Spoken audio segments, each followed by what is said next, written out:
नमस्कार दोस्तों, मेरा नाम है शादाब सिद्दीकी और अब बात एक ऐसी खबर की जो कि आम लोगों से जुड़ी हुई है। यानी अगर आप अपने बैंक में अकाउंट खोलते हैं तो वो बैंक आपसे जो मिनिमम अकाउंट बैलेंस है वो मेंटेन करने को कहता है और ये सबके लिए मैंडेटरी होता है।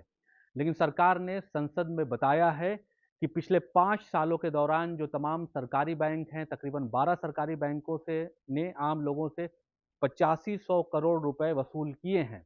यानी वो लोग जो कि अपने अकाउंट में जो मिनिमम बैलेंस है वो नहीं रख पाए, तो सरकार ने उनसे जुर्माने के तौर पर ये धनराशि वसूली है। तो अब सवाल ये खड़ा होता है कि आखिरकार जो व्यक्ति अपने अकाउंट में मिनिमम बैलेंस भी नहीं रख पाता है, तो आखिर बैंक उनसे भारी भरकम धनराशि क्यों वसूल कर रहे हैं? और सरकार ने इसकी जानकारी खुद संसद में दी है। जो वित्त राज्य मंत्री हैं पंकज चौधरी, उन्होंने एक लिखित सवाल के जवाब में इस बात को बताया है। इसको लेकर तमाम सवाल खड़े हो रहे हैं कि आखिरकार जो सरकारी बैंक हैं वो इस धनराशि को क्यों वसूल रहे हैं, खासतौर पे जो गरीब जनता है, जो कि ग्रामीण इलाकों में रहती है, जो कि मिनिमम बैलेंस भी मेंटेन नहीं कर पा रही है। आखिरकार उनसे ये जुर्माना वसूल करने का क्या कारण है और क्या लॉजिक है? हालांकि हालांकि इस बारे में बैंकों का अपना तर्क है। बैंक ये कहते हैं कि उन्हें अपना अकाउंट अकाउंट या बैंक चलाने के लिए पैसों की ज़रूरत पड़ती है और जो मिनिमम जो धनराशि है वो उनको चाहिए अगर आप अपने अकाउंट में नहीं रखते हैं। अब आपको हम एक एक डेटा बताते हैं जिसकी पूरी जानकारी हमारे पास है कि आखिरकार किस बैंक ने कितने पैसे वसूले हैं। तो इसमें पीएनबी जो पंजाब नेशनल बैंक है उसने सबसे ज़्यादा धनराशि वसूल की है। अगर साल दर साल देखें तो साल 2019-20 में पंजाब नेशनल बैंक ने 238 करोड़ की धनराशि वसूल की, 20-21 में 141 करोड़, 21-22 में तकरीबन 86 करोड़, 22-23 में 440 करोड़ और 23-24 में 634 करोड़ की धनराशि पंजाब नेशनल बैंक ने वसूल की है। वहीं बैंक ऑफ बड़ौदा की बात करें तो 2019-20 में तकरीबन 105 करोड़, 20-21 में 118 करोड़, 21-22 में 307 करोड़, 22-23 में तकरीबन 333 करोड़ और 23-24 में तकरीबन 386 करोड़ की धनराशि बैंक ऑफ बड़ौदा ने वसूल की है।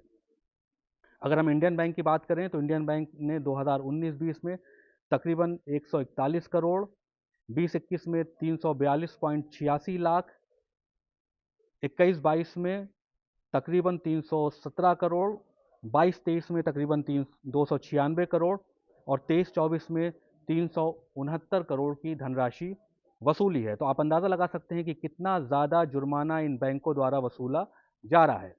अब बात करते हैं केनरा बैंक की। तो केनरा बैंक ने 2019-20 में तकरीबन 239 करोड़, 20-21 में 177 करोड़, 21-22 में 230 करोड़, 22-23 में 226 करोड़ और 23-24 में 284 करोड़ रुपए आम लोगों से मिनिमम बैलेंस को मेंटेन ना कर पाने के कारण लिए हैं, यानी उनसे जुर्माना लिया है।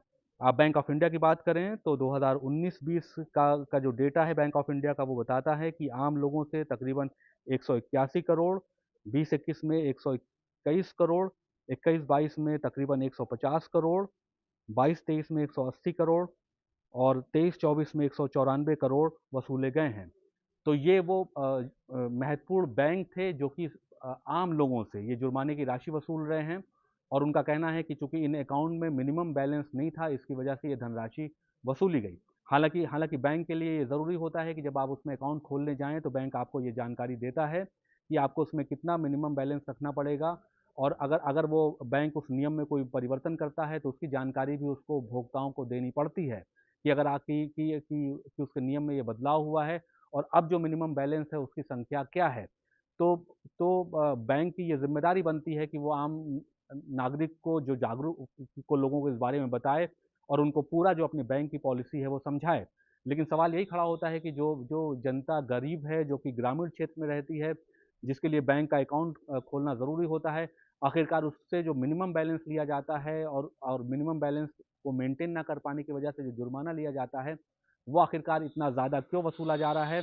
सरकार ने जो जानकारी संसद में दी है उससे ये साफ होता है कि पिछले 5 सालों के दौरान तकरीबन 8500 करोड़ रुपए जो सरकारी बैंक हैं उन्होंने आम जनता से वसूल किए हैं।